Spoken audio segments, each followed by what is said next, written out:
Bonjour à tous et bienvenue dans cette nouvelle vidéo, j'espère que vous allez bien. Aujourd'hui on va parler de Star Wars Vision et en plus de ça je suis en facecam.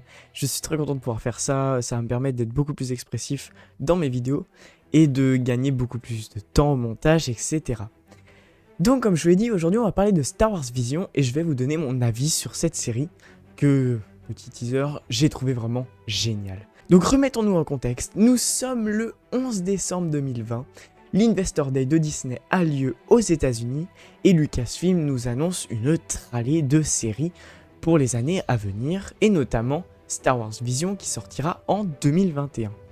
Et là, le 22 septembre, les 9 épisodes sortent d'un coup. Il s'agit donc d'une série d'animation japonaise de 9 épisodes, un vrai pari fou pour Lucasfilm. Et franchement, c'était génial.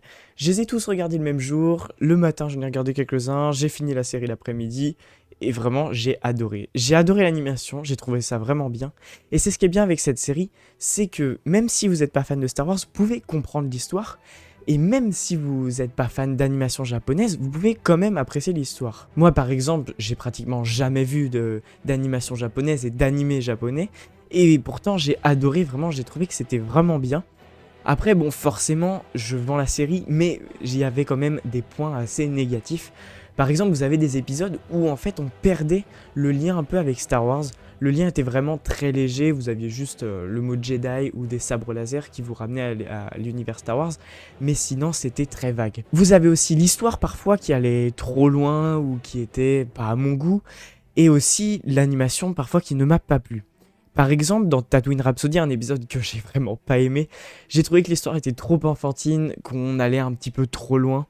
Par exemple, voilà, un Jedi qui veut devenir chanteur dans un groupe de rock. Non, non, ça marche pas comme reconversion. J'ai vraiment pas aimé, enfin voilà. Après, chacun ses goûts, franchement cet épisode je l'ai pas trop aimé. Vous avez aussi l'épisode Akakiri, qui lui reprend un peu l'histoire d'Anakin, qui voulait sauver Padmé, sauf que cette fois-ci ça marche. Mais il tombe du côté obscur, j'ai trouvé l'histoire un peu bâclée, voilà. Et enfin l'épisode Les Jumeaux, où vous avez vraiment des jumeaux qui font « Hey, nous sommes des jumeaux du côté obscur, nous allons détruire l'univers !» Ah bon? Moi en fait je t'ai volé l'arme qui nous permettait de détruire l'univers. Mec, choisis ton camp juste. Il va falloir choisir son camp.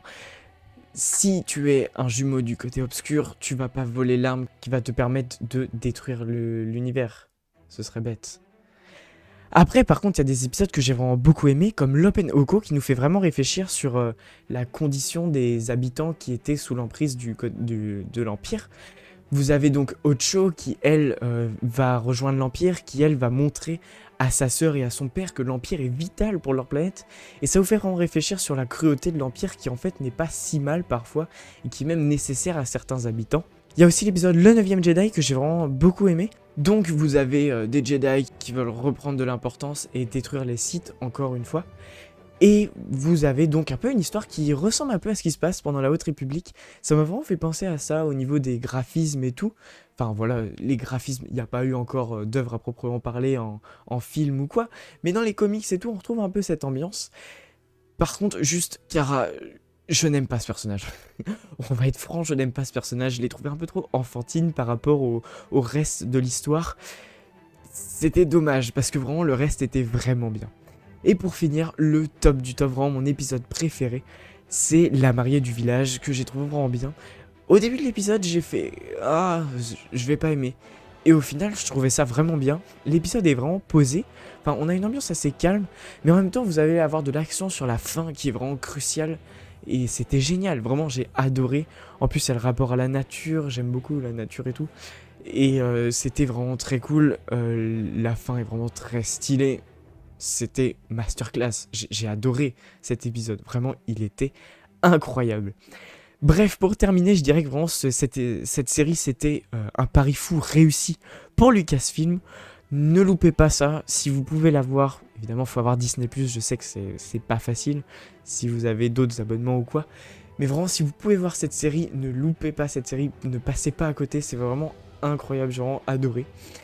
Voilà, donc je vous souhaite vraiment un bon visionnage, je vous dis à bientôt pour une nouvelle vidéo, c'était Dinjarin pour les archives galactiques. Ainsi ai-je parlé.